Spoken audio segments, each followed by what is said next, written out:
trending to ngayon. Ito yung gummies na yung binabalatan daw. At isa sa mga nakita ko nag-mention sa akin ay si Rochelle Adava. Hi, Ma'am Rochelle. Ayan o, ganyan siya, guys. Marami siyang mga flavors. Tatlo lang ba? So first, itry muna natin itong green na grape. Ito yung binabalatan daw ha. Pero kinakain din naman yung binalat. So, hindi ko alam kung bakit kailangang balatan. Pero tingnan muna natin. Kasi pinipisil daw to, tapos ilalabas daw. Wala na. Hoy, walang lumabas na bilog! Bakit ganon? Kasi sabi pipisilin, tas may lalabas na bilog. Yun daw yung kakainin. Ay, yun din yung nasa picture eh. Ayan no, may bilog daw ito oh. Tapos para siyang jelly ace. Hindi siya more into gummies ha. Kasi sabi nila parang gummies daw to. Para siyang jelly ace na tumigas. Ganon. I-try natin dito sa orange. Dahan-dahanin ko nga. Baka napisa ko yung kanina. Kasi sabi, pipisitin lang daw eh. Pipisit mo. Bakit hindi na lang kasi natin isubo? Ano? Ba't kailangan pang palabasin yung bilog?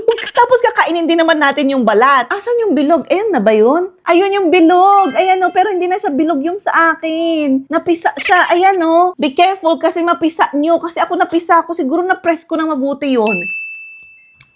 Ang sarap ng orange may pagkaasim. Itong green lasang jelly ace. Tapos, yung texture din nila, parang jelly ace na tumigas. Ganun. Hindi siya gummy na, ano ha, iba yung gummies kasi eh. Tapos, medyo mas firm. Yung nasa outer niya, yung balat niya, yung nasa loob, yung medyo mas malambot. Medyo matamis siya, kaya I'm sure magugustuhan to ng mga kids. Eto, i-try natin itong mango. Ayan, at least to nakikita yung loob niya, oh. So, be careful pagka pinipisit nyo. Kasi yung sa akin, nasira ko talaga. Kaya kanina parang wala. Hindi kasi siya obvious. Yung ano, yung sa green. Ay, 4 na flavor pala to.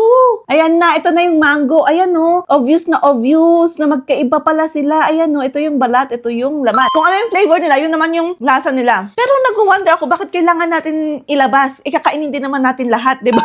O, thrill lang ba yun? So, last, itong strawberry. Ito, hindi ko makita yung nasa loob niya. O, diba? Tingnan ninyo yan. Walay. Dahan-dahanin ko, guys, kasi baka mapisa ko na naman. Alam nyo, mas gusto kong isubo na lang kaysa pisit-pisitin na ganito. Kasi malagkit siya, guys, ha?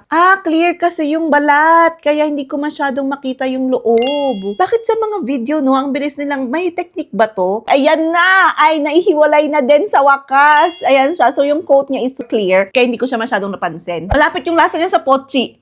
Pero yung texture hindi, syempre. Tapos ito, kainin na lang din daw. Mas firm lang talaga to. So ngayon, gusto kong i-try na kainin ang ganito, ng buo. Yung hindi na binabalatan kasi nahirapan akong magbalat. Actually, parang mas okay siya ng sabay-sabay kinain kaysa ang babalatan. Pero kung gusto ng thrill, go lang, balatan nyo lang bago nyo kainin. But in fairness, yes, yummy yung mga flavors, magugustuhan ng mga bata. So, if you want this, ilalagay ko na lang dyan sa box kung saan ko nabili. Bye!